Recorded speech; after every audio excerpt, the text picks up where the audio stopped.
The legendary Lil Kim is undeniably a hip-hop icon. But unlike her career, her personal life has been quite tragic. Let's take a look back at all the men who were part of her life. Welcome to the Top Art Legends. Let's get started. Shawn Powell. Lil and Shawn met at the Empire skating rink in Brooklyn. But after just a few months of dating, Shawn was arrested and sentenced to 8.5 years in prison. So Lil transferred to Brooklyn College Academy to continue her education.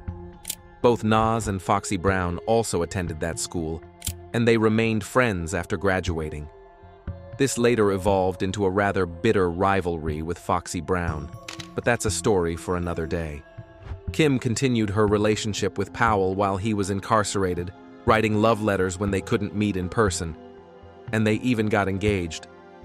During this time, Lil met Notorious B.I.G, who was quickly rising to fame with his solo tracks.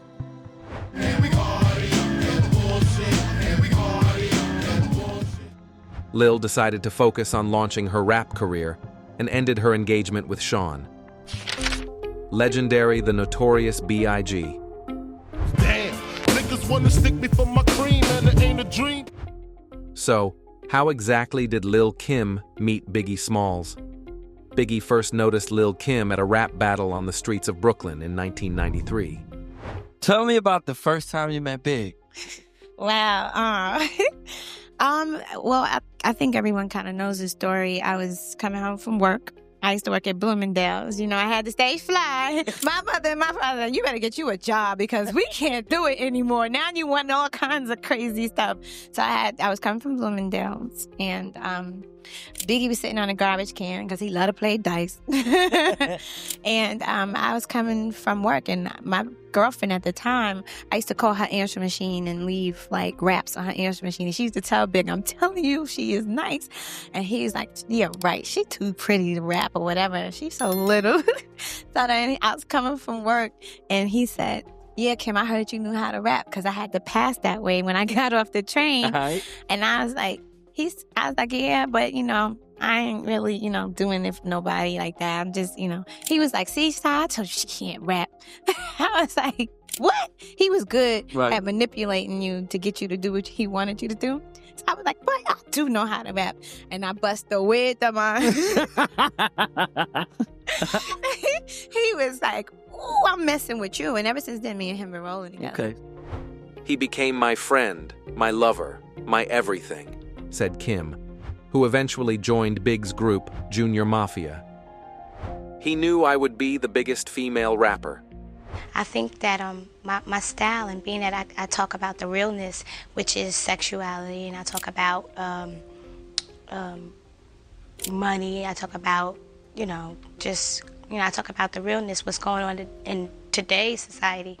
It's what separates me from other rappers.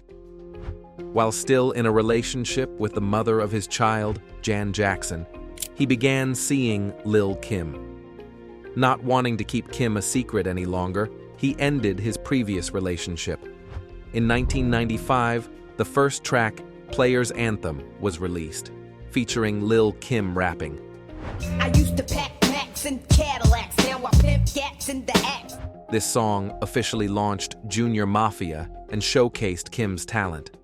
While many female artists at the time didn't write their own lyrics, that wasn't the case for the Queen Bee. Biggie coached her on cadence and rhythm, but she wrote most of her material herself. Ladies and gents, your dopey host presents extravagance. Then, in 1996, Lil Kim released her debut album, Hardcore. If Peter Piper pecked them, I bet you Biggie bust them. He probably... Kim said, he knew I would be the biggest female rapper. I think I inspired him to want to do different things and be different. We were a match made in heaven, like Sonny and Cher or Ashford and Simpson. Biggie was the type of person to motivate you.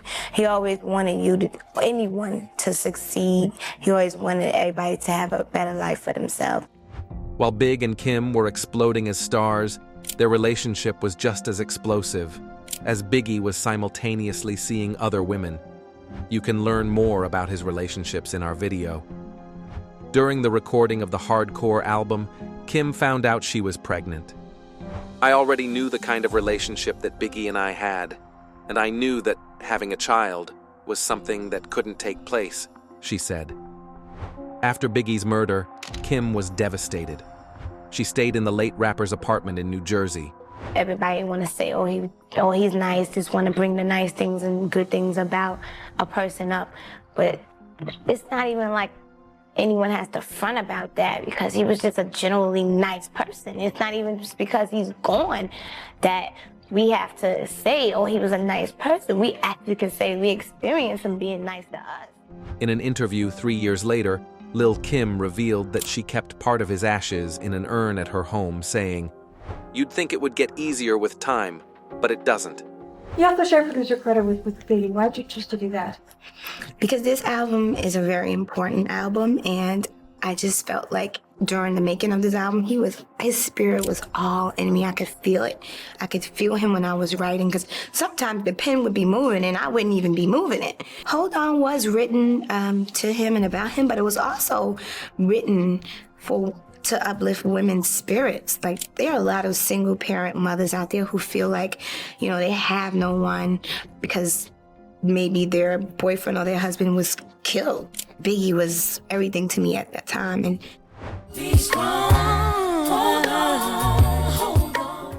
in 2017, Kim confirmed Jermaine Dupri's claim that Biggie once pulled a gun on her in the studio and admitted that their relationship had, in fact, been toxic. I don't know, I hate that, but like for a while that was like all I attracted was like guys with an aggressive side. Yeah, and it is what it is. It was like he was everything, you know what I mean? Like, you know how it is when you're in the industry. It's like the guys could do whatever they want, of course, but you can't do shit. Yeah, you can't do nothing. Like rapper Ray J.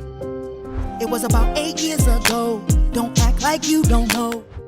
They collaborated on his 2001 track, Wait a Minute.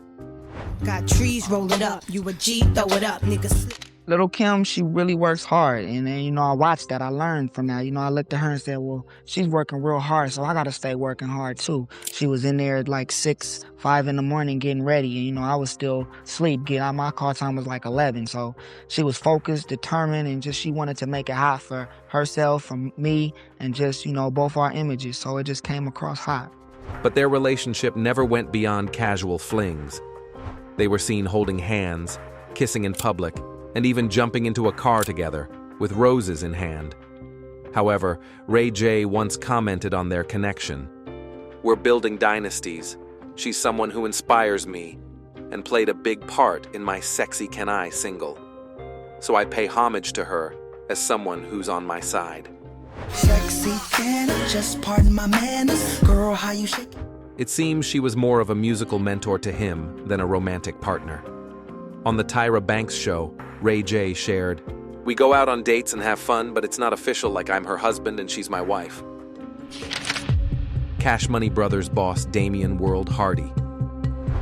This eccentric couple began dating in 2002, during the peak of Lil Kim's career following the success of Lady Marmalade. Hey, sisters, soul sisters, better get that dough. Damion, who disguised his drug kingpin operations behind the facade of a successful hip-hop entrepreneur, was even engaged to Lil Kim while they lived together in a luxurious home in New Jersey. However, due to Damion's deteriorating mental stability, the couple split in 2003. Lil Kim later revealed that she had been a victim of physical abuse, which led to multiple nose surgeries after being punched in the face. Here's what she said about the relationship. "It's been times I was in the car with my ex-boyfriend and he punched me in my face and I was bleeding all over the car and we were on our way to pick up his mom and I was trying to conceal it. She was staring like, I don't believe it. It could have been right before I had to be in the studio or on stage and I have to pack on piles of makeup and go and smile. I remember people asked, 'What's wrong with you?'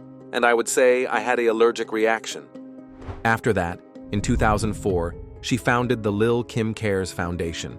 The foundation raises funds, resources, and awareness for national programs addressing issues such as homelessness, HIV, AIDS prevention, transitional housing, child neglect, and, most notably, violence against women. producer Scott Storch. They met when Storch offered to give her a ride to her hotel. After dropping her off, they exchanged numbers. "I called her probably the second I woke up the next day," he said. They worked together on Lil Kim's 2005 album, The Naked Truth.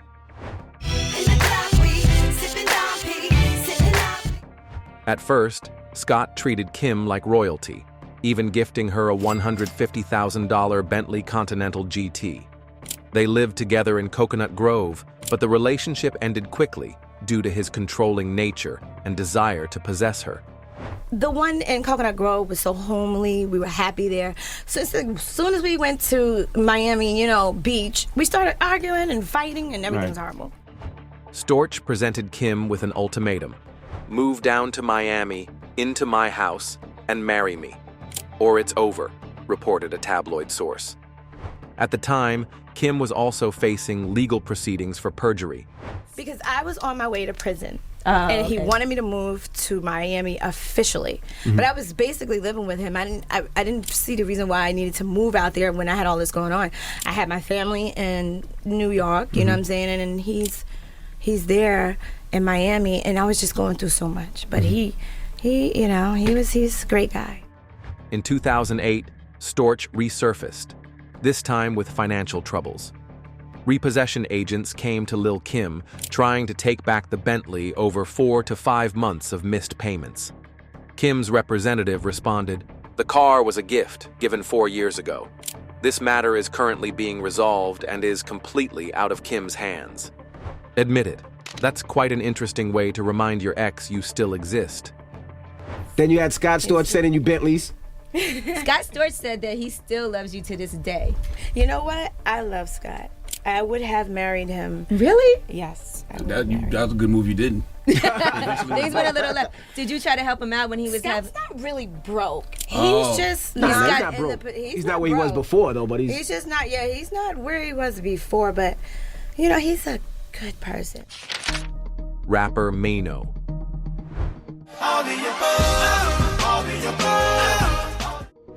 Maino and Lil Kim dated for a while around 2005 to 2006, a fact the public discovered through Kim's BET reality show Countdown to Lockdown. I come from the little Kim camp, basically. You know what I'm saying? I come from being around Kim early. When I came home from prison, I was on the mixtapes and shit like that, and then she opened her doors. You know what I mean? For me, as far as like coming around and seeing what it felt like being around a star, like a legendary superstar. Nice. It was crazy. So I got a lot of love and respect. It's unclear what the nature of their relationship was. But later, Maino released a track called I Still Love You, in which he described the highs and lows of their connection. No, please, took it to trial and then you blew. However, he denied that the song was about a romantic relationship. Here's how he explained it. "I don't think there was anything romantic about the verse. Everyone is omitting the line, 'I was your brother,'" he said. The song was written from a perspective of me having a friendship with someone who also helped me with my career. In 2016, the two were spotted together again on the streets of New York. Most likely, they had rekindled a friendship to support each other's mixtapes, but was that friendship truly genuine? Rapper Desiigner.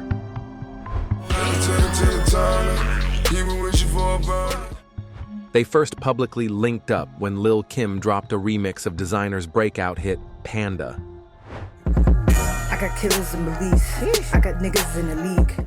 After their performance at the BET Awards in June 2016, Lil Kim shared a few Instagram posts. "I love him.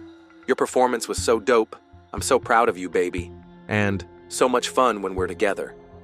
It's no surprise that rumors started swirling about whether their relationship was more than just professional. But was it real? After all, they both know exactly what to do when it comes to boosting publicity. CEO of Never Eat Alone Entertainment, The Great. Lil Kim posted a video on Instagram showing her receiving a diamond necklace from The Great. Not much is known about this man, But he does have his own Instagram page where he shared new photos with Lil Kim, confirming their relationship. Won't you go get a bag of the lethal? I'll be undressed in. According to Ace Showbiz, besides gifting her diamonds, the great treated Lil Kim with great respect. However, when and why this royal relationship came to an end remains a mystery. Rapper Mr. Papers. I was fresh off the porch. I was willing to die about the wealth. Many believed this relationship would lead to marriage. Mr. Papers gained popularity largely due to his relationship with Lil Kim. In 2013, the two collaborated on a remix of Rihanna's Pour It Up. In 2014, they welcomed their daughter, Royal Rain Jones-Neal. All right, so were you surprised at all the attention you got after people found out Kim was pregnant? Like, people were literally on the hunt, like, who is Lil Kim's baby daddy, you know what I'm saying? Were you, like, surprised, or was it kind of overwhelming? How many people were trying to figure out who you were? Like, man, they been looking for me forever. Oh, wow. Yeah, it was fun, though. I was hiding from them and all that. It was cool. You weren't hiding from him. You was on Twitter talking about, I heard y'all was looking for me, right? I was hiding at the same time. It was fun, though. They was looking for me. They was going crazy. But the same year, the couple split due to Mr. Papers' infidelity. In 2015, a custody battle began. I could never leave, I know my daughter need me. And they could never love me. During the dispute, Papers took to the public to air his grievances. In his track, The Worst, he expressed how deeply it affected him not being able to see Royal. I know she an idol, she an icon, but I'm from the streets and I got about 55 on. The rapper said in a lengthy freestyle. Lil Kim filed a lawsuit, accusing him of domestic violence, claims Papers denied, attributing their issues to his unfaithfulness. Later, Papers publicly apologized to Kim on Instagram. I made a lot of mistakes growing up, and I even made mistakes after I grew up. But one of my biggest mistakes was losing my wife and all that time with my family. You and Kim. Look, your relationship right now, are you guys in a good space? You know, is it just, mutual, let's raise a baby, or where you guys at right now? That's my daughter mom's, man. So I love her to death, you know what I mean? It's like, I'm always gonna love her. Right now, we ain't eye to eye, I'm trying to grow as a person right now, so I gotta do my own thing, but I love her, like, always. The business is cool, but I love her first, no matter what. So, she know that. Despite all the drama, the pair reconciled in 2021, not romantically, but to maintain a healthy co-parenting relationship for their daughter. Rapper Tayy Brown. Brand new money, brand new days. Lil decided to promote the young rapper Tayy Brown, but of course, there were rumors that they were lovers and friends. In February, Queen Bee took to Instagram to wish him a happy birthday. I was blessed enough to spend your whole birthday with you, and we're still celebrating, Kim continued. If they only knew, you're a big part of the reason the Beehive is getting new music right now. Welcome to Rap City. What is it like? And you can take your time, and whoever want to go first, say, what is it like working with the Queen?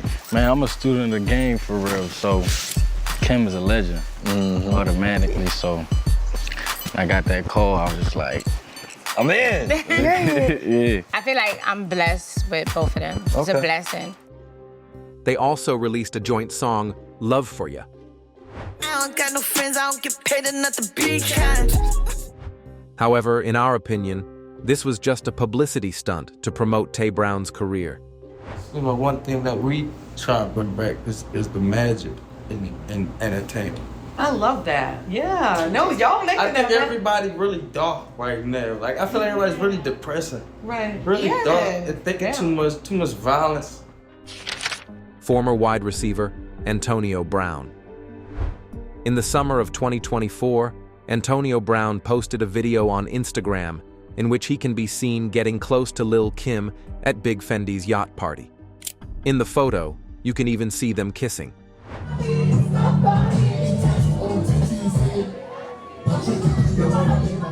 However, they didn't comment on these photos.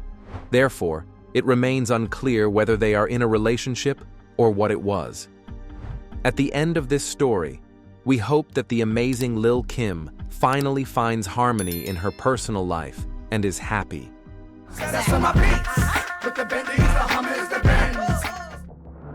Thank you for watching this video. See you later on the Top Art Legends.